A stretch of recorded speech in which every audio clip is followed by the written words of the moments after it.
Hello everyone, দেখো প্রতিদিন তো তোমাদের আমার ডেইলি লাইফস্টাইলটা শেয়ার করি।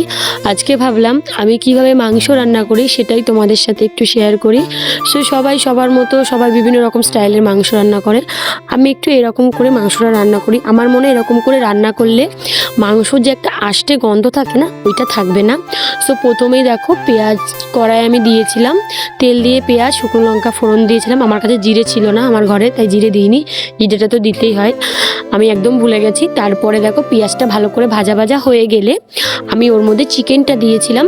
চিকেনটা দিলে কি হয় বলতো, চিকেনটা তুমি যদি তেলের সাথে ভেজে নাও তাহলে স্মেলটা খুব সুন্দর আসে, বুঝতে পারলে? যে চিকেনের যে আষ্টে গন্ধটা না, ওটা থাকে না।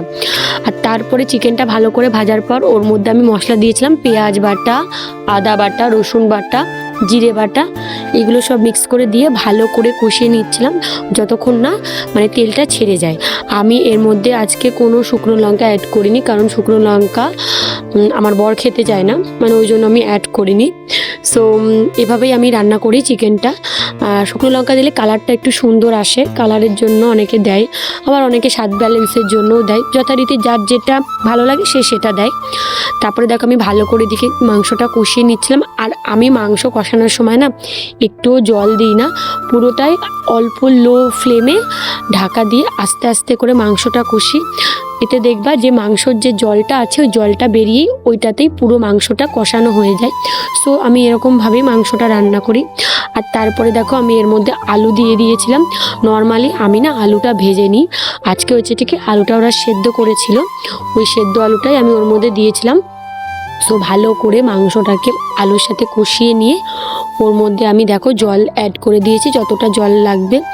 আরেকটা কথা, আমি না এর মধ্যে পা দিয়েছিলাম। অনেকে জানি খেতে চায় না, অপছন্দ করে, ঘেন্না করে, কিন্তু আমার না খুব ভালো লাগে। আজকে দেখো দিদিরা বাড়িতে এসেছিলো, সব একসাথেই খেতে বসেছিলাম। দিকে আমার বরমশাই তো খেতে বসে গেছে, এইটা হচ্ছে আমার ভাগ্নে খেতে বসেছে, আর ওকে তো খেতে দিচ্ছে। আর আমার বর বলছিল যে তুমি ভিডিও করো, আমাকে কিন্তু তোমার ক্যামেরার মধ্যে নেবে না। যার যেটা ইচ্ছা, ওর হয়তো পছন্দ না ক্যামেরাতে আসার, কিন্তু আমাকে কখনো কোনো কিছুতে বাধা দেয় না যে তুমি ভিডিও করো না, এরকম কি। তাও আমি একটু চুপি চুপি ওর মুখটা দেখালাম। আর এদিকে আমার ভাগ্নে এখনও এত বড় হয়ে গেছে, ভাত মিশিয়ে ও খেতে পারে না, ওর ভাতটা আমি ডাল দিয়ে মিশিয়ে দিচ্ছিলাম। ওই দেখো ও দিয়ে ভাত তো কমপ্লিট ডান। আর আজকে রান্না করেছিল হচ্ছে ওলা, যে ওল গাছটা আছে না, ওর উপরের যে পাতার যে ডানটিটা, ওটা করেছিল কাঁঠালের বীজ দিয়ে। আর আলু ভাজা, ডাল আর মাংস, আর এদিকে করেছিল আমের চাটনি। এই ছিল আজকের আমার দুপুরের মেনু। আর এদিকে সন্ধ্যেবেলা দেখো ছেলের জন্য আমি পাঁপড় ভাজতে বসেছি। সন্ধ্যেবেলা ওর খিদে পেয়েছে, তাই একটু পাঁপড় ভাজা খাবে। এই যে ওর পাঁপড় ভাজতে রেডি হয়ে গেছে। আর এই ব্যাট পাঁপড়গুলো না ওর খুব ভালো লাগে, খুব পছন্দের। এই পাঁপড়গুলোই ওকে একটু ভেজে দিচ্ছিলাম। এই ছিল আজকে আমার ছোট একটা ডেইলি রুটিন, তোমাদের সাথে সেটাই শেয়ার করলাম। তোমাদের ভালো লাগলে অবশ্যই ফলো করো, আর ইউটিউব থেকে দেখে থাকলে সাবস্ক্রাইব করো। ততক্ষণ সবাই সুস্থ থেকো, ভালো থেকো এই ব্লগটা দেখার জন্য। আবার দেখা হবে নেক্সট কোনো ব্লগে, ততক্ষণ সবাই ভালো থেকো, টাটা বাই।